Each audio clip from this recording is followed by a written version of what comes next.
जोहार आप सभी का। मैं आचार्य रेणु कुमारी एक नई वीडियो में आपका स्वागत है, अभिनंदन है। जैसा कि आप यहाँ पर देख सकते हैं, भारतवर्ष की उन्नति कैसे हो सकती है, ये पाठ है। और इस पाठ को यानी कि भारतवर्ष की उन्नति कैसे हो सकती है, इसके रचयिता हैं भारतेंदु हरिश्चंद्र। भारतेंदु हरिश्चंद्र एक बहुत बड़े कवि और गद्यकार रहे हैं, लेखक रहे हैं।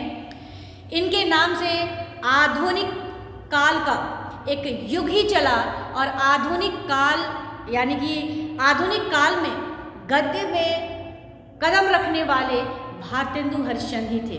यानी कि गद्य का आरंभ जो हुआ हिंदी साहित्य में, वो भारतेंदु हरिश्चंद्र के नाटक से ही हुआ। तो ये बहुत बड़े प्रतिष्ठित लेखक हैं, कवि हैं। आज हम लोग इन्हीं के द्वारा लिखा हुआ निबंध भारतवर्ष की उन्नति कैसे हो सकती है, इस विषय पर मैं आज पढ़ाने वाली हूँ। तो ध्यान से ये वीडियो को ज़रूर देखिएगा ताकि आपको अच्छे से समझ में आ जाए। सबसे पहले हम लोग बात करेंगे भारतेंदु हरिश्चंद्र के जीवन परिचय से। इनकी आयु जो है बहुत कम थी, यानी कि मात्र 35 वर्ष इन्होंने इस धरती पर रहा, यानी कि इनका जीवन काल 35 वर्ष का ही रहा। लेकिन इन्होंने 35 वर्ष की आयु में ये वो कर दिखाए जो बाकी साहित्यकारों ने नहीं किया। कहने का अर्थ ये है कि 35 साल की अल्प आयु में ही हिंदी साहित्य जगत को अनमोल तोहफे साहित्य के रूप में, रचनाओं के रूप में दे रखे। कहने का अर्थ है कि हिंदी साहित्य का जो काल है, यानी कि आधुनिक काल जो है, आधुनिक काल की शुरुआत ही होती है भारतेंदु युग से। यानी कि भारतेंदु हरिश्चंद्र जो हैं, इन्होंने गद्य की शुरुआत की और गद्य की शुरुआत इन्होंने नाटक से किया। इनकी जो रचनाएं हैं, एक से बढ़कर एक सभी हैं। इनका सबसे ज़्यादा जो प्रसिद्धि मिली है वो नाटकों से ही मिली है। तो चलिए बिना देर किए हम लोग शुरू करते हैं भारतेंदु हरिश्चंद्र जी का जीवन परिचय। भारतेंदु हरिश्चंद्र, इनका जन्म 1850 ईस्वी को वाराणसी में हुआ था। जब ये 5 वर्ष के थे, महज 5 वर्ष के थे, तो इनकी माता का देहांत हो गया और 10 साल यानी कि 10 वर्ष की उम्र होते होते पिता का भी साया इनके सर से उठ गया। क्वींस कॉलेज में इनका एडमिशन तो कराया गया, नामांकन तो कराया गया, लेकिन आर्थिक स्थिति, घर की जो हालात थे, घर की जो परिस्थितियाँ थी, ठीक नहीं थी, जिस वजह से इनकी शिक्षा जो है वो पूरी नहीं हो पाई। लेकिन ये प्रतिभा संपन्न व्यक्ति थे, यानी कि इनके अंदर प्रतिभा जो है, सृजनात्मकता जो है, कूट कूट के भरी हुई थी। तो इनको तो पढ़ना था, लेकिन कैसे पढ़े, पैसे का अभाव था, परिवार की स्थिति अच्छी नहीं थी। तो इन्होंने क्या किया, घर पर ही स्वाध्याय के जरिए, यानी कि स्वाध्याय करके ही अनेक विषयों का ज्ञान इन्होंने प्राप्त किया। चूँकि इनको विरासत में ही जो कवि का गुण होना चाहिए, कवि का गुण जो होता है, इनको विरासत में ही मिली। क्योंकि इनके पिता जो थे गोपाल चंद्र जी, ये भी एक कवि थे।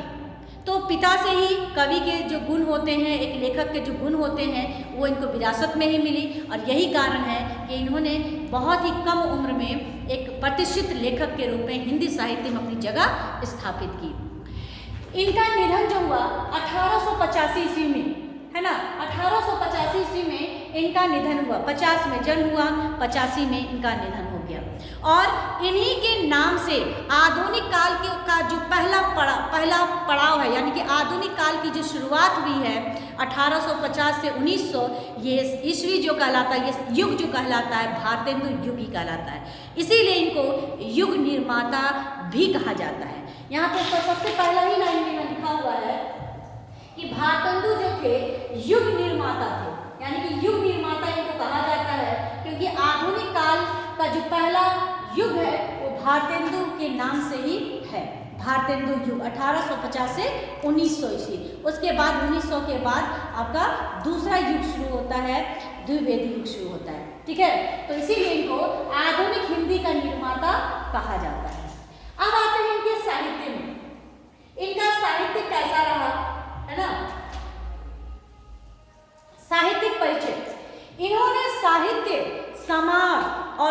संस्कृति, ठीक है, समाज, साहित्य और संस्कृति के लिए जो महान कार्य किए हैं वो बहुत ही सराहनीय है, बहुत ही सराहनीय है। जो इन्होंने समाज के लिए, साहित्य के लिए और अपनी संस्कृति के लिए जो कार्य किए बहुत ही प्रशंसनीय है, सराहनीय है। उन्हें देखकर दांतों तले अंगुली दबाना पड़ता है। कहने का बहुत आश्चर्य होता है कि इतनी कम उम्र में इन्होंने ये सब हासिल कर लिया, ये सब इन्होंने कर लिया महज 35 वर्ष की आयु में। इन्होंने अनेक संस्थाएं भी संचालित की हैं, है ना, और साथ ही साथ पत्रिका में भी एक सफल संपादक के रूप में उभरे। इनका जो पत्रिका है वसुधा, कवि वचन सुधा, हरिश्चंद्र मैगजीन, हरिश्चंद्र चंद्रिका और बाला बोधनी, ये इनकी प्रमुख जो है पत्रिका है जिनका इन्होंने सफल संपादन भी किया। और इन्होंने एक मंडल तैयार किया। मंडल यानी कि भारतेंदु युग जो था 1850 से 1900 ईस्वी के बीच में जो युग है, जिसको हम लोग भारतेंदु युग के नाम से जानते हैं, इस युग में इन्होंने एक मंडली भी तैयार किया था। इस मंडली में बहुत सारे लोग थे, जैसे प्रताप नारायण मिश्र थे, बालकृष्ण भट्ट थे, है ना, ऐसे ही बहुत सारे लेखक थे जो भारतेंदु मंडल के नाम से प्रसिद्ध हुआ। और उन सारे लेखकों को इन्होंने प्रेरणा देने का काम किया। इन्होंने हिंदी साहित्य में तो लिखा ही, है ना, लेकिन बाकी लेखकों के लिए भी ये प्रेरणा पुंज का काम किया है। यानी कि उनको भी इन्होंने बहुत प्रोत्साहन दिया है, उनको प्रेरणाएं दी हैं और इन्हीं को गुरु मानकर उन लोगों ने लिखा भी है। हिंदी साहित्य में नाटक और निबंध की परंपरा की शुरुआत अगर किसी ने की है तो वो है भारतेंदु। जैसा कि मैं पहले ही बताई कि नाटक की शुरुआत भारतेंदु से ही होती है, यानी कि गद्य की शुरुआत, केवल नाटक ही नहीं कहें, गद्य की शुरुआत अगर किसी ने किया है तो वो है भारतेंदु ने। इन्होंने नाटक से गद्य साहित्य में कदम रखा और नाटक और निबंध ये दो परंपरा जो है भारतेंदु ने ही शुरू किया है। आचार्य रामचंद्र शुक्ल ने इनके विषय में बहुत ही सुंदर यहाँ पर लाइन कहा है। उन्होंने कहा है कि भारतेंदु और उनके समसामयिक लेखकों पर टिप्पणी करते हुए बहुत ही सही कहा है। क्या कहा है कि हास्य विनोद की प्रवृत्ति इस काल में प्राय सभी लेखकों में थी। हास्य विनोद, मनोरंजन, ठीक है। प्राचीन और नवीन के संघर्ष के कारण, प्राचीन भी और नवीन भी, यानी कि पुरानी और नई दोनों के संघर्ष के कारण में हास्य के आलंबन दोनों पक्षों में मिलते हैं, है ना। जिस प्रकार बात बात में बाप दादों का दुहाई देने के वाले, धर्म के नाम पर या आड़ में दुराचार छिपाने वाले या पुराने खुशर उनके विनोद के लक्ष्य थे, उसी प्रकार पश्चिमी चाल ढाल की ओर मुंह के बल गिरने वाले फैशन के गुलाम भी थे। इतनी बड़ी बात इन्होंने भारतेंदु के विषय में कहा है रामचंद्र शुक्ल जी ने। भारतेंदु हरिश्चंद्र का प्रभाव उनके समकालीन लेखकों पर भी स्पष्ट देखा जा सकता है। यानी कि उनके समय में जो लेखक थे, ये भारतेंदु का प्रभाव उन लेखकों के अंदर था, यानी कि छाप छोड़ने में ये कामयाब रहे। और यही कारण है कि वे न केवल अपने समकालीन लेखकों के नेता थे, बल्कि परवर्ती लेखकों के लिए पथ प्रदर्शक बने। कहने का अर्थ है केवल उनके समय में जो लेखक थे, यानी कि भारतेंदु के समय में जो लेखक थे, केवल उनका ही पथ प्रदर्शक का काम नहीं किया इन्होंने, बल्कि आने वाली पीढ़ी या आने वाले जो लेखक थे, अगले पीढ़ी के जो लेखक थे, उनके लिए भी इन्होंने पथ प्रदर्शक का काम किया है। इनकी रचनाएं अगर हम देखें तो इनकी रचनाएं जो है वो है, ये तो बहुमुखी प्रतिभा के संपन्न थे, है ना। नाटक हो गया, निबंध हो गया, ये लिखने इनकी शुरुआत इन्होंने की। और हम लोग शुरू में ही इनके जीवन परिचय में देखा, मैंने बताया कि बहुमुखी प्रतिभा संपन्न व्यक्ति थे, इसीलिए तो स्वाध्याय करके अनेक विषयों का ज्ञान इन्होंने अर्जित किया। तो ये बहुमुखी प्रतिभा मतलब बहुत प्रकार की प्रतिभाएं इनके अंदर थी। नाटककार भी थे, कवि भी थे, पत्रकार भी थे और व्यंग्य लेखक से और समालोचक भी थे।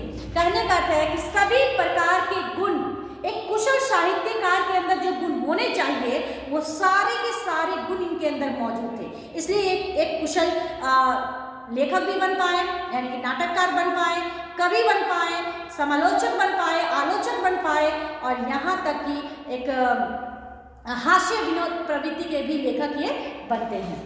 इनका नाटक जो है वैदेही हिंसा हिंसा ना भवति, ये संस्कृत में है। चंद्रावली, विशस्य विश्वोषधम, ये भी संस्कृत में है। भारत दुर्दशा, भारत की दुर्दशा कैसी है, इस पर इन्होंने एक नाटक तैयार किया है। नील देवी, अंधेर नगरी, चौपट राजा सब लोगों ने पढ़ा होगा। अंधेर नगरी किस प्रकार से राजा मूर्ख होता है कि व्यंग भरा ये नाटक है, बहुत ही हंसाने वाला और बहुत ही मनोरंजन देने वाला ये नाटक है। उसके बाद सत्य हरिश्चंद्र का भी इन्होंने नाटक लिखा है। इनका काव्य यानी कि कविता जो है, प्रेम फुलवारी, प्रेम माधुरी, प्रेम मल्लिका, प्रेम प्रताप आदि बहुत सारी इन्होंने कविताएं भी रचे हैं। भाषा बोली, इनकी भाषा बोली की बात करें तो इनकी भाषा जो थी उसमें नवीनता थी, है ना, यानी कि भारतेंदु की भाषा में नवीनता जो है वो निखरता था, है ना, और वे विषयानुसार भाषा का प्रयोग करते थे, यानी कि जैसा विषय वैसी भाषा का प्रयोग ये करते थे, जैसा विषय वैसा ही भाषा का प्रयोग ये अपनी रचनाओं में करते थे। गंभीर विषयों में उनकी भाषा हमेशा संस्कृत की ओर ही झुकी रहती थी, यानी कि जब भी कोई गंभीर रचनाएं लिखते थे तो उनकी भाषा इनकी होती थी हमेशा संस्कृत, ये संस्कृत की ओर झुक जाते थे। इतिहास यात्रा आदि विषयों पर लिखते समय वह व्यवहारिक हो जाते, जब इतिहास यात्रा ये लिखते थे तो इनकी भाषा जो है व्यवहारिक हो जाती थी। देखिए किस प्रकार से ये भाषा को बदलते थे, विषय के अनुसार ये भाषा लाते थे। यदि ये यात्रा पर लिखते तो इनकी भाषा व्यवहारिक हो जाती थी, है ना, और यदि वे ज़्यादातर गंभीर विषयों पर जब लिखते, है ना, तो उस समय संस्कृत की ओर झुक जाते थे। उसके बाद भावपूर्ण प्रसंगों में जब भाव व्यक्त करने वाली इनकी रचना होती थी तो उसमें मधुर और रागात्मक होती थी, यानी कि भाषा जो होती थी वो मधुरता होती थी, मधुरतापूर्ण होती थी, और रागात्मक यानी कि लय वाला कविता ये होता था, ऐसा इनका है।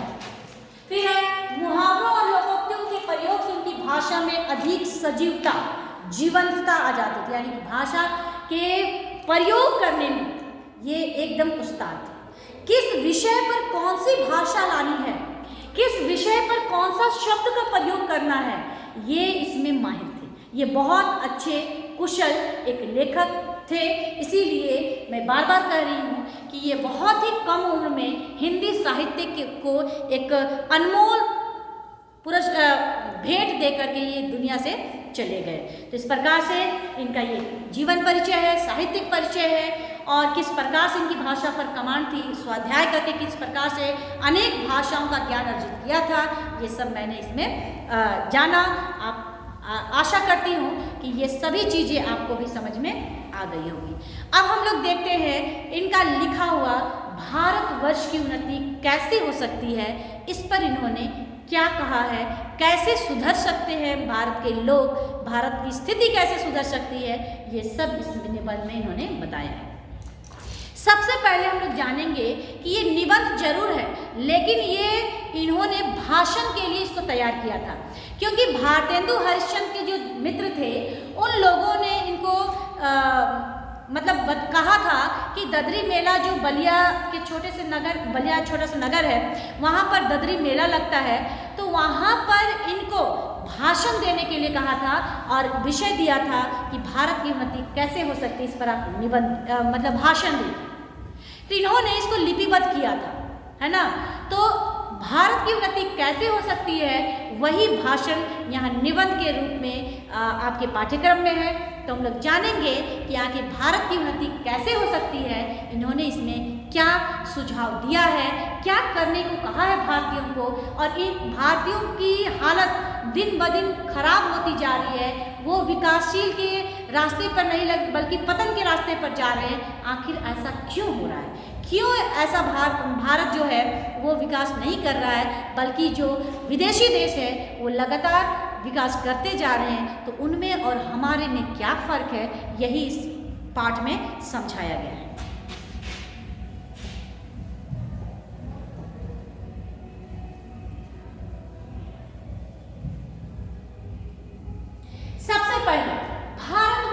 उन्नति कैसे हो सकती है, इस भारतवर्ष की उन्नति कैसे हो सकती है, इसको लिखे हैं भारतेंदु हरिश्चंद्र ने। और उन्होंने इस पाठ में एक और ब्रिटिश सरकार की जो मनमाना है, यानी कि जैसा वो चाह रहे हैं वैसे भारतीयों को प्रयोग कर रहे हैं, उसका मिसयूज कर रहे हैं, तो इसी चीज पर व्यंग करते हुए इस पाठ में व्यंग करते हुए भी दिखाई पड़े हैं लेखक। और दूसरी ओर अंग्रेजों के परिश्रमी स्वभाव, यानी कि एक तो भारत पर वो अपना हुकूमत जमा लिए थे, भारत में हुकूमत जमाने के साथ साथ उनकी ही सरकार थी और वो भारत पर अपना पूर्ण रूप से आधिपत्य करने के लिए उन लोग कड़ी मेहनत कर रहे थे, है ना। तो इसीलिए कहते हैं कि दो पहलुओं पर उन्होंने इस पर व्यंग किया है। एक तो कहा है कि जो ब्रिटिश का मनमाना रवैया है उस पर व्यंग किया है, और दूसरी ओर जो ब्रिटिश इतने मेहनत कर रहे हैं, इतने परिश्रम कर रहे हैं और उनके काम, उनके स्वभाव के प्रति लगाव के आदर है उसकी भी उस पर भी दृष्टि इन्होंने डाली है। कहने का अर्थ है कि एक और विदेशी लोग जो है वो अपने काम के प्रति एकदम लगे हुए हैं, उस पर समर्पित हो गए अपने काम के प्रति। उनका जो भाव है, काम करने का जो भाव है, उस पर भी इन्होंने दृष्टि डाली है। लेखक ने अपने भाषण में हिंदुस्तानियों की कमियों, यानी कि भारत क्यों उन्नति नहीं कर रहा है, क्या कमी रह गई है भारतीयों पर, इस कमी पर भी दृष्टि दौड़ाई है। यानी कि भारतीयों को इकट्ठा करके ददरी मेले में जो भाषण दिया था इन्होंने, उसमें उन भारतीयों की कमी को भी उन्होंने गिनाया था कि आपके अंदर ये कमी है जिस वजह से भारत उन्नति नहीं कर पा रहा है। तो क्या कमी है ये मैं आगे एक एक करके आपको समझाते चलूंगी। उसके बाद भारत की उन्नति के लिए जनसंख्या नियंत्रण सबसे ज़्यादा जरूरी है। अगर भारत की उन्नति आप चाहते हो तो आपको जनसंख्या पर नियंत्रण करना होगा। अगर जनसंख्या पर नियंत्रण आप नहीं करते हो तो फिर भारत की उन्नति उस प्रकार से नहीं हो सकती है जैसा आपने सपना देखा है। तो सबसे पहला जो कमी है हमारे अंदर वो है जनसंख्या नियंत्रण। तो सबसे पहले जनसंख्या पर नियंत्रण करनी है। दूसरी, श्रम की महत्ता, परिश्रम के महत्व को समझिए। आप परिश्रम किस लिए कर रहे हैं, उस मेहनत के क्या क्या श्रम है, इसको भी समझना होगा। दूसरा है आत्मबल और त्याग की भावना, अपने पर डिपेंड रहना, अपने पर निर्भर रहना, और दूसरा त्याग की भावना। जब तक ये दोनों चीज़ें आपके अंदर नहीं आएगी आपका देश विकास नहीं कर सकता है। तो इन सारे कमियों को आपको क्या करना होगा, निकाल फेंकना होगा, तभी आप भारत की उन्नति कर सकते हैं। इसके साथ साथ और भी बहुत सारी कमियां इन्होंने गिनाए हैं, जैसे स्वदेशी को अपनाओ, क्योंकि हम लोग एक माचिस का डब्बा जो होता है वो भी हम दूसरे देश पर निर्भर होते हैं, वो भी हम दूसरे देश से मंगाते हैं। तो ये छोटी छोटी चीज़ें जो दैनिक जीवन में काम आती है, प्रतिदिन के प्रयोग में आती है, वो सारी छोटी छोटी चीज़ों को भी तो हम भारत में बना सकते हैं, उन सब का प्रयोग कर सकते हैं, और हमारा देश का पैसा हमारे देश में ही रहेगा तो भारत क्यों नहीं उन्नति करेगा। लेकिन ये सब भारतीय नहीं सोचते हैं, और यही कारण है कि विदेशी देश आगे बढ़ते जा रहे हैं, निरंतर विकास के पथ पर चलते जा रहे हैं, और हम आलसी बने हुए हैं, हम सोए हुए हैं, और हम सोए हुए हैं तो भारत का भाग्य भी क्या है, सोया हुआ है। आगे लेकर यहाँ पर कह रहे हैं कि बलिया में स्नान पर गया था, है ना। इन्होंने भाषण में इन्होंने कहा कि बलिया जो मेला लगता है वहाँ पर स्नान का भी साधन था, यानी कि पूरे भारत से लोग वहाँ पर स्नान के लिए आए थे। जैसे होता है ना आजकल अभी जो चला था कि कुंभ में स्नान करना जरूरी है, 144 साल बाद आया है, इस तरह का है। तो वैसा ही यहाँ जो बलिया में मेला लगता है उसमें भी नहाने से सारे पाप धुलते हैं, मोक्ष की प्राप्ति होती है, ऐसा कहा गया था, ऐसा लोग मानते थे। इसीलिए इस मेले में जो भी लोग पूरे भारत से आ रहे हैं सभी स्नान ध्यान करते थे, ठीक है। तो वहाँ पर देश के विभिन्न स्थानों से प्रत्येक जाति के लोग वहाँ आए थे। ऐसा नहीं है कि केवल हिंदू में यही लोग को आना है, ऐसा नहीं था। यानी कि प्रत्येक धर्म के, प्रत्येक जाति के, धर्म तो छोड़ दीजिए, लेकिन प्रत्येक जाति के लोग जो है उस मेले में आए थे, उसमें शामिल हुए, उसमें नहाए भी। और यहाँ इतने आदमी इकट्ठे होना उस समय के कलेक्टर रॉबर्ट साहब बहादुर के कारण हुआ था। उस समय एक कलेक्टर थे जिसमें भारतेंदु हरिश्चंद्र थे, जिस समय इन्होंने भाषण दिया था। तो उस समय इतने लोग इकट्ठे हुए थे, तो इनका पूरा श्रेय जो है वो जाता है रॉबर्ट साहब को।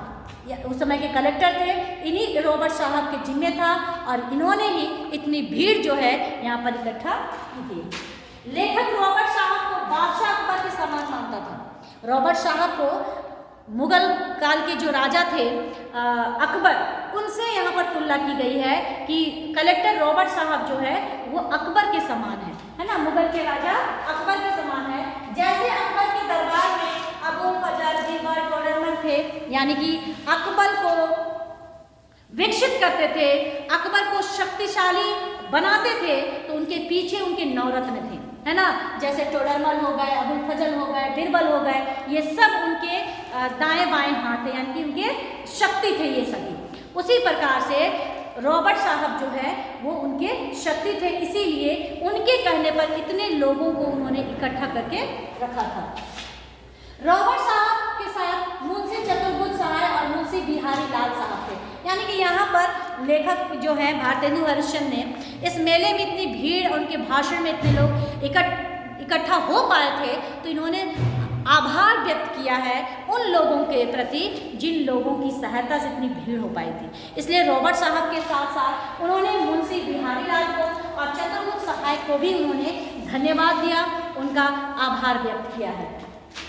लेखक हिंदुस्तानियों को रेलगाड़ी मानता था जिस पर तरह तरह के टैक्स लगे हुए थे, और इसका इंजन ब्रिटिश सरकार के पास था। वैसे भी हम लोग बिना किसी के चलाए चल नहीं सकते। यहाँ पर बहुत बड़ी बात की है, और हम भारतीयों को अपने भाषण में उन्होंने हम भारतीयों को कहा है कि हम क्या है, रेलगाड़ी है ना। हम भारतीय जो है रेलगाड़ी की तरह है, और रेलगाड़ी तो है लेकिन हम लोग डब्बे हैं, रेलगाड़ी के डब्बे हैं जो बिना इंजन के चल नहीं सकता है। यानी कि हमारे अंदर नेतृत्व की क्षमता नहीं है, जिस वजह से हम किसी का नेतृत्व नहीं कर सकते हैं। केवल हमको जो खींच के ले जाता है, हम उसी के सहारे हैं और उसी के सहारे अपना जीवन जी रहे हैं। तो हम क्या हो गए हैं, रेलगाड़ी के डब्बे हो गए। तो बिना इंजन की रेलगाड़ी का कोई महत्व ही नहीं है, चाहे वो थर्ड क्लास का हो, चाहे वो एसी ही क्यों ना हो। बिना इंजन के रेल के डब्बों का कोई अस्तित्व नहीं है। तो उसी प्रकार से हम भारतीय हैं, केवल हम डब्बे हैं और हमें चलाने वाला कोई चाहिए, जबकि हमारे अंदर बहुत सारे नेतृत्व के गुण हैं, लेकिन वो गुण हम निकालते नहीं हैं, और हम ऐसे ही बेहोश मतलब एक तरह से हम कहें कि हम दूसरे पर आश्रित हैं, दूसरे पर निर्भर करते हैं। इसलिए लेखक ने यहाँ पर हम लोगों को रेलगाड़ी मानता है जिस पर तरह तरह के टैक्स लगे हुए हैं, कर लगे हुए हैं, जिसको चलाने वाला कोई और चाहिए, और हम सब भारतीय क्या हैं, रेल के डब्बे हैं। उस समय राजा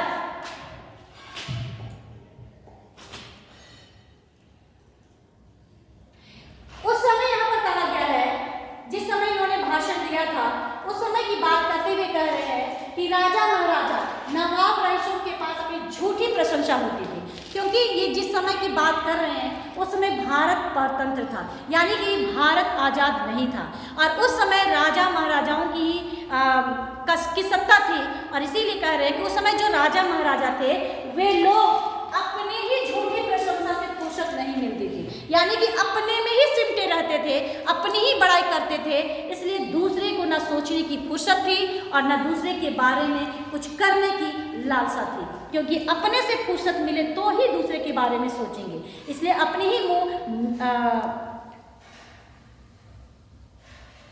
एक तरह से हम कहें कि अपने ही मुंह से अपनी ही बड़ाई ये लोग करते थे। इसलिए प्रजा के विषय में कौन सोचे, जैसा कि अभी बताई मैं कि यहाँ पर ये लोग अपने ही विषय में केवल सोचते रह जाते थे, दूसरे के विषय में फुर्सत ही नहीं थी सोचने की। इसलिए दूसरे के विषय में यानी कि प्रजा के विषय में कौन सोचता है कि प्रजा का क्या होगा, हमारे देश का क्या होगा, ये सब सोचने की फुर्सत उन लोगों के पास नहीं थी। प्रजा की दशा बहुत सोचनीय थी, जबकि उस समय सारे भारतीय यानी कि प्रजा की स्थिति जो थी बहुत ही दयनीय थी, बहुत ही चिंतनशील विषय था उस समय। लेकिन सोचने की किसे फुर्सत है जो भारतीयों के बारे में सोचे, प्रजा के बारे में सोचे, दूसरे लोगों के बारे में सोचे। बहुत पहले जब आर्य लोग हिंदुस्तान आए थे, सबको पता है कि भारत आर्य उत्तर प्रदेश के जगहों से आए थे, तो जब बहुत पहले भारत में आर्य लोग आए थे तो वहाँ के रीति रिवाज, नीति विचार सब राजा ब्राह्मणों ने सिखाए थे। उस समय जब आर्य भारत आए थे तो उन लोगों के यहाँ के रीति रिवाज और जो भी संस्कार हो, संस्कृति हो, भाषा हो, सब कुछ उस समय के पंडितों ने उन लोगों को, ब्राह्मणों ने, राजाओं ने उनको सिखाया था। यदि वे लोग अब भी चाहे तो हमारे देश की स्थिति सुधर सकती है। अगर राजा चाहे, है ना, अगर राजा चाहे, भारत के जितने भी राजा हैं, महाराजा हैं, अगर वो अब भी चाहते हैं कि भारत की स्थिति सुधर सकती है या फिर प्रजाओं की स्थिति सुधर सकती है तो वो सुधर सकती है, अगर वो चाहे तो। लेकिन चाहते ही नहीं है, इसलिए हमारे देश की स्थिति नहीं सुधर पाई। लेकिन अगर राजाओं ने इस बात को गंभीरता से लिया कि नहीं, हमें प्रजा के हित में कार्य करना है, तो फिर हमारे प्रजा का जो हालात है, जो स्थितियां हैं, परिस्थितियां हैं, वो अब भी सुधर सकती है। लेकिन ये सुधरने का जिम्मा जो है वो राजा महाराजाओं के हाथ में है, उनके चलने में है। लेकिन उन लोगों को तो आलस्य तथा झूठी प्रशंसा ने घेर रखा है। लेकिन उन लोगों को अपने से ही फुर्सत नहीं मिल रही है। उन लोगों को आलस्य ने घेर लिया है, उन लोगों को झूठी प्रशंसा ने घेर लिया है, जिस वजह से वो प्रजा के हित में कार्य नहीं करते, ना ही सोचते हैं। एक वह समय था जब हमारे पास कोई साधन नहीं थे। एक समय था पहले जिस समय हमारे पास कोई साधन नहीं थे, फिर भी हम भारत के विकास के विषय में सोचते थे, अपना विकास के विषय में सोचते थे। लेकिन अब साधन होने के बावजूद हम भारत के विषय में नहीं सोचते हैं और ना ही प्रजा के विषय में सोचते हैं। उस समय हमारे पूर्वजों ने बांस की नलियों से तारागृह की गति लिखी। हमारे जो पूर्वज थे, ऐसे ही भारत को एक संस्कृति वाला नहीं कहा गया है, क्योंकि यहाँ पर हमारे जो पूर्वज थे बांस की नाली से, है ना, बांस की लकड़ी जो होती है उससे उन्होंने तारागृह की जो गति है उसको नाप के बता दिया था कि उसकी गति क्या है। ऐसा उस समय कुछ सामान नहीं था, लेकिन जुगाड़ से ही उन्होंने जो गति है तारागृह की वो बता दिया था। अब ठीक वैसे ही तारागृह गति 16 लाख रुपए की लागत से दूरबीन से लिखी जा सकती है। अब पहले तो नहीं था, फिर भी हमारे पूर्वजों ने बांस की नाली बना करके वो तारागृह का जो होता है ऐसे दूरबीन की तरह, उससे उन लोगों ने उसकी गति बता दी। जबकि अभी तो हमारे पास 16 लाख रुपया का दूरबीन है, फिर भी हम उस दूरबीन को उठा के देखना नहीं चाहते हैं। हमारे पास साधन होने के बावजूद हम उस पर काम करना नहीं चाहते हैं। आज हमारे पास हजारों प्रकार की यंत्र और पुस्तकें उपलब्ध है कि नहीं है, सभी प्रकार की सुविधाएं उपलब्ध हैं। लेकिन रहने से क्या होगा, उस पर काम किया जाए तभी तो हम आगे बढ़ सकते हैं। लेकिन साधन तो हैं, लेकिन करने वाले, उसका प्रयोग करने वाले लोग आलसी हो चुके हैं। फिर भी हम कुछ करना नहीं चाहते। हम लोग जो म्यूनसिपालिटी की कचरा फेंकने वाली गाड़ी बने हुए हैं, इस समय सभी देश उन्नति की राह पर दौड़े चले आ रहे हैं और हम वहीं खड़ी मिट्टी खोद रहे हैं। हम लोगों से अच्छे तो जापान के लोग हैं जो उन्नति कर रहे हैं। यहाँ पर कहते हैं कि सब साधन होने के बाद भी हम कुछ नहीं कर रहे हैं। हम कचरे की गाड़ी हैं जिस पर लोग आके कचरा फेंक रहे हैं और हम वो कचरा फेंकते जा रहे हैं। हमसे अच्छे तो जापान के लोग हैं, वो लोग उन्नति करने के लिए, अपने देश को विकास करने के लिए क्या कुछ नहीं कर रहे हैं। लेकिन हम जो हैं वो जड़ें खोद रहे हैं, मिट्टी खोद रहे हैं। यानी कि हम हाथ धर के बैठे हुए, हाथ पकड़ के बैठे हुए हैं, कुछ भी हमसे किया नहीं जा रहा। समय में यदि कोई आगे नहीं बढ़ना चाहता तो यही कहा जाएगा कि उसका भगवान का कोप है। अगर समय रहते आप अपना हित के विषय में नहीं सोच पाते हो या देश के हित के विषय में नहीं सोच पाते हो, आपके पास सामग्री रहते हुए, साधन रहते हुए यदि आप नहीं सोच सकते हो, नहीं कार्य कर सकते हो, तो उसके लिए एक ही कहावत है, मलुकदास जी ने कहे हैं कि अजगर करे न चाकरी, पंछी करे न काम,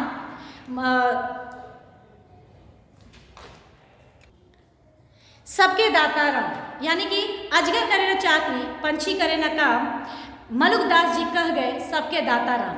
ये जो कहावत है यही सच हम भारतीयों पर लागू होता है, क्योंकि अजगर और पंछी को काम करने की आवश्यकता नहीं होती है है ना, वो उसको भगवान खाना दे ही देता है। तो हम लोगों का पालनहार ईश्वर है, परमेश्वर है, ब्रह्म है, तो फिर हमें काम करने की क्या जरूरत है? ऐसे ही पड़े रहिए, ईश्वर आपके मुंह में खाना डाल देंगे, है ना। तो कहने का यहाँ पर ये है कि हम सब आलसी हो गए, हम सब दूसरे पर निर्भर हो गए हैं। तो इसीलिए हमारा देश और हम उन्नति नहीं कर रहे हैं। लेकिन जापान के लोग ये सब नहीं कर रहे, वो जी तोड़ मेहनत कर रहे हैं, परिश्रम कर रहे हैं, जिस वजह से विदेशी देश जो है वो आगे बढ़ता जा रहा है।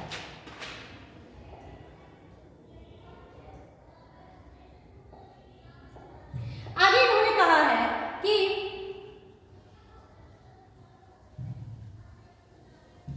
यहां पर देश के भविष्य की बात करते हुए इन्होंने कहा है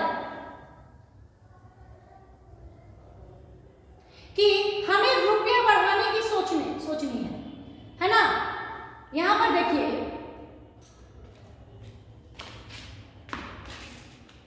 यहां पर इन्होंने सबसे बहुत बड़ी चीज कहा है कि यदि हम सब कार्य नहीं करेंगे, दूसरे के भरोसे बैठे रहेंगे, तो फिर हम कुछ भी नहीं कर सकते हैं, ना तो अपना भला कर सकते हैं और ना ही देश का भला कर सकते हैं। तो इसीलिए इन्होंने भारतेंदु हरिश्चंद्र ने संस्कृत में एक श्लोक कहा है, जो श्लोक इस प्रकार से यहाँ पर देखिएगा, भागवत में ये श्लोक है, निर्देमाद्यम सुलभम सुदुर्लभम पल्लवम सुकल्पम गुरुकंधारम मायानुकूलेन नभा श्वेतोर्तो पुमान भवानी न करे सा आत्मता।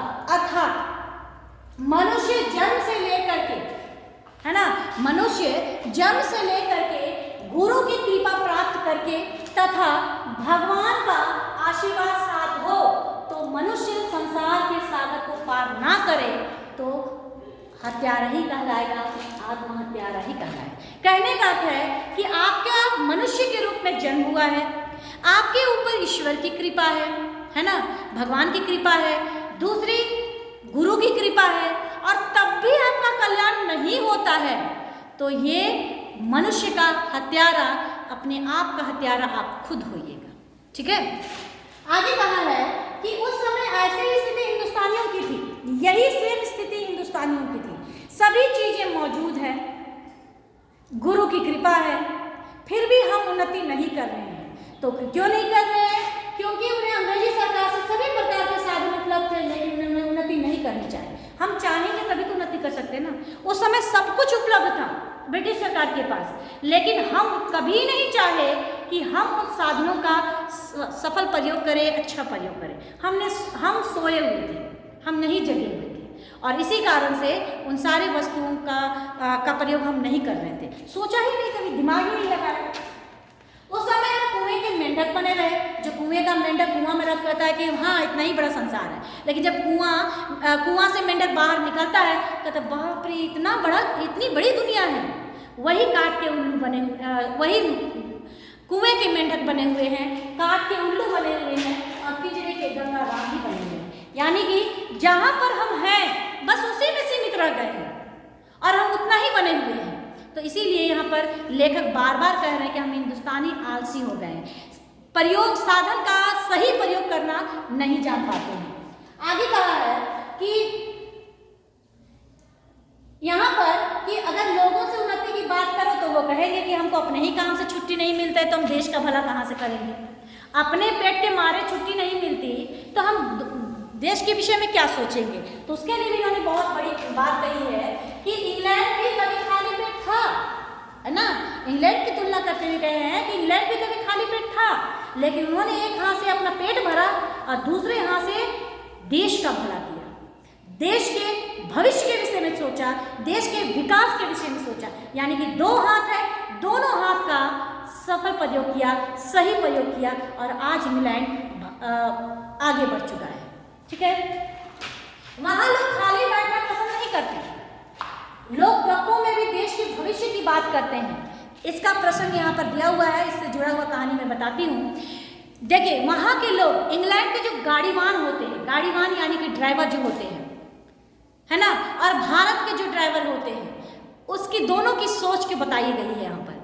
देखिए इंग्लैंड के जो ड्राइवर होते हैं वो लोग क्या करते हैं, जब पैसेंजर को यानी कि जो मालिक बैठा हुआ होता है उसको उसकी मंजिल तक पहुंचाने के बाद जब तक वो नहीं आता तब तक तो ड्राइवर वहाँ खाली बैठा हुआ है, समय भर व्यर्थ हो रहा है। लेकिन वहाँ वो खाली नहीं बैठता है, वो अखबार निकालता है, देखता है कि हमारे देश में क्या चल रहा है, क्या हो रहा है, और अपने देश के विषय में सोचता है, फालतू का गप नहीं मारता है वो।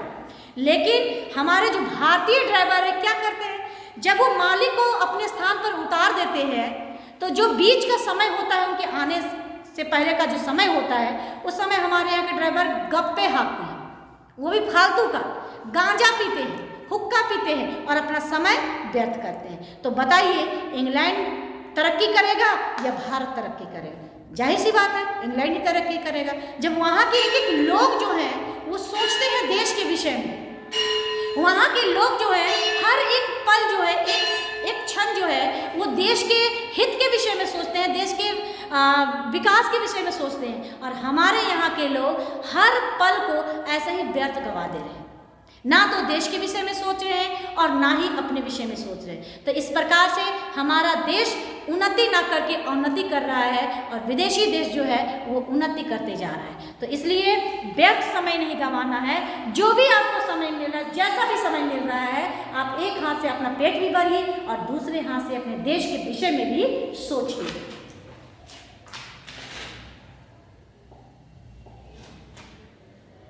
हम लोग यहाँ क्या करते हैं, केवल जी हुजूरी करना जानते हैं। इससे जी हुजूरी करने से क्या आपके देश का पैसा बढ़ेगा या आपका मान बढ़ेगा? कुछ नहीं होने वाला है। तो सबसे अच्छा है कि अपने देश का रुपया बढ़ाइए, और अपने देश का रुपया बढ़ाने का उपाय कैसे सोचिएगा। उसके लिए राजा महाराजा से कोई उम्मीद मत रखिए कि हमारे देश का पैसा जो है वो बढ़ेगा, वो नहीं बढ़ाने वाले हैं, क्योंकि उसको अपने ही मारे फुर्सत नहीं है, अपने ही स्वाद से उनको फुर्सत नहीं है। तो आपका रुपया कहाँ से बढ़ाएंगे, देश के विषय में कहाँ सोचेंगे? तो इसलिए यहाँ पर कहा है कि सबसे पहले आप दौड़ में भाग लीजिए ना, दौड़ में भाग लीजिए। कहने का अर्थ है कि जब तक आप विकास की राह में जो दौड़ नहीं लगाइएगा तब तक आप जीतिएगा नहीं जीतिए कोई गारंटी नहीं है ना। आप दौड़ में लीजिएगा तो हो सकता है आप जीत जाए, दौड़ निकाल लें। उसी प्रकार से यहाँ पर भी आप कोशिश करिए। आप कोशिश ही नहीं करिएगा, मान लीजिए दौड़ की प्रतियोगिता है, 10 लोग वहाँ है ना, और 10 लोगों में कोई भी जीत सकता है। सबके अंदर ये होना चाहिए ना कि कोई भी जीत सकते हैं। लेकिन मान लीजिए उसमें एक व्यक्ति खड़ा रह गया, बोला हमसे नहीं होगा, हम नहीं दौड़ सकते हैं, तो वो तो पहले ही हार मान गया ना, वो पहले ही हार गया। तो वो जीतने का जो उम्मीद था वो भी खत्म हो गई। लेकिन जो 9 बाकी रहेंगे उन 9 के अंदर ये उम्मीद तो है कि हम जीत सकते हैं, उसने कोशिश तो किया, भले हार जाए। उसी प्रकार से देश के विकास में भी आप सहयोग कर सकते, पहले कोशिश तो करिए आप, लेकिन आप कोशिश ही नहीं करते हैं और इसीलिए आप पहले ही हार मान जाते हैं, जिससे देश जो है वो उन्नति नहीं कर रहा है। ठीक है,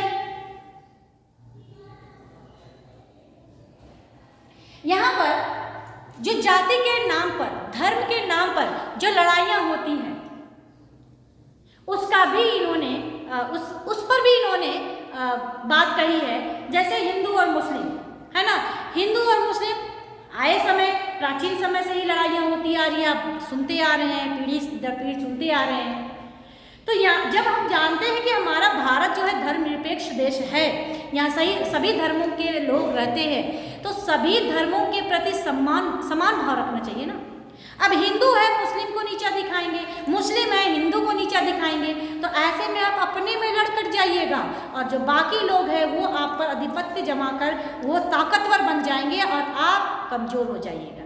तो दूसरे को आप मौका का फायदा मत उठाने दीजिए और आप क्या कीजिए, भाईचारे की तरह एकजुट हो करके उन लोगों का सामना कीजिए, तभी भारत को पूरी तरह से मजबूत बना सकते हो।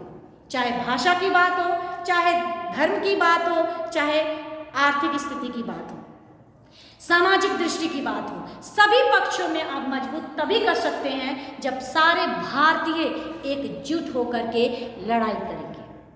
अगर हम अलग थलग हो जाएंगे, जिस प्रकार से मान लीजिए हमारे देश के सभी धर्मों के लोग हैं, अब ये अलग थलग हो जाएंगे तो क्या इससे मुट्ठी बनेगी, मजबूत बनेगा? नहीं बन पाए। इसमें जो ताकत है वो इसी में सिमट के रह जाएगा। लेकिन पांचों ताकत जब मिलेगी आपस में तो ये मुट्ठी बनेगा और एक ताकत भी बनेगा और फिर आप सबसे सामना कर सकते हो, चाहे सामाजिक दृष्टि हो, क्षेत्र हो, आर्थिक क्षेत्र हो या फिर कोई भी क्षेत्र हो। तो इसलिए मजबूत बनिए, है ना। जात पात को छोड़ना है और हमको क्या करना है, मिलकर काम करना है। यहाँ पर इन्होंने भाषा पर भी बहुत सुंदर कहा है कि स्वदेशी अपनी भाषा को अपनाओ, है ना, विदेशी भाषा का बहिष्कार करो, अपनी भाषा को अपनाओ और अपनी वस्तुओं का प्रयोग करो। मान लीजिए भारत मजबूत कैसे होगा, कैसे उसका विकास होगा, यहाँ पर इन्होंने बहुत सुंदर से लास्ट में समझाया है। इन्होंने कहा है जैसे कि हम दैनिक जीवन में प्रतिदिन जो उपयोग करते हैं, जैसे कंघी हो गया, माचिस हो गया, मोमबत्ती हो गया, धोती हो गया, है ना, ये सारी चीज़ें हम दूसरे देश पर क्यों निर्भर रहे कि हम दूसरे देश से मंगाएंगे?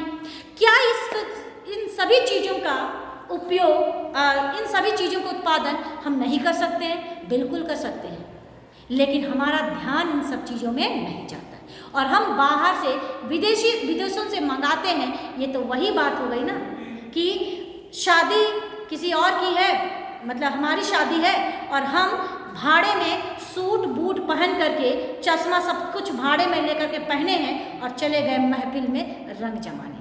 अब वहाँ पर गए और कहेंगे वो लोग, अरे टोपी तो फलाने जगह की है ना, फलाने की टोपी पहने हो ना, ये सूट तो फलाने का है ना, वहाँ से आप लिए हो ना। तो इस तरह का बेइज्जती मत होने दीजिए अपना। कहने का अर्थ है कि आप अपने चीज़ों से अपना स्वाभिमान बढ़ाइए, दूसरे की चीज़ों से नहीं। कहने का अर्थ है कि विदेशी वस्तुओं का बहिष्कार कीजिए, स्वदेशी अपनाइए, अपने देश का पैसा अपने देश में रहने दीजिए, तभी देश जो है आर्थिक रूप से मजबूत होगा। हम छोटी छोटी चीज़ों के लिए भी दूसरे देशों पर निर्भर रहेंगे तो हमारे देश का जो भी थोड़ा बहुत पैसा है वो विदेशों में जाएगा, वहाँ के लोग मजबूत होंगे, वो देश मजबूत होगा आर्थिक रूप से और हम आर्थिक रूप से पिछड़ते जाएंगे।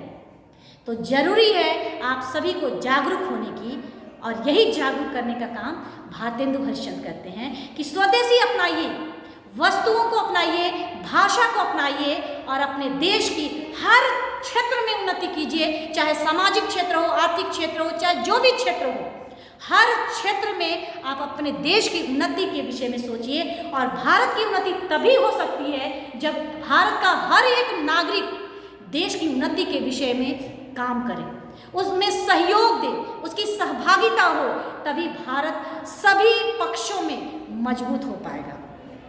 तो इस तरह से उन्होंने भारतीयों को एकजुट करके भारत की उन्नति के सारे रास्ते बताए और उनकी जो कमियां हैं उन सारे कमियों को उन्होंने उजागर किया और उन सब कमियों को दूर करने के लिए भी उन्होंने प्रेरणा दी। और इस तरह से ये पाठ भारत देश की उन्नति कैसे हो सकती है ये है। और मुझे लगता है कि आप सबको ये पाठ बहुत अच्छे से समझ में आया होगा। यदि आप सभी इस पाठ को अच्छे से समझते हैं, समझ गए हैं और आपको ऐसा लगता है कि हमारा जो पढ़ाई है, मेरा जो पढ़ाई है वो आपको अच्छे से समझ में आ जाता है, तो प्लीज़ लाइक्स और शेयर जरूर करें। इसमें आपका भी हित है और देश का भी हित है। धन्यवाद।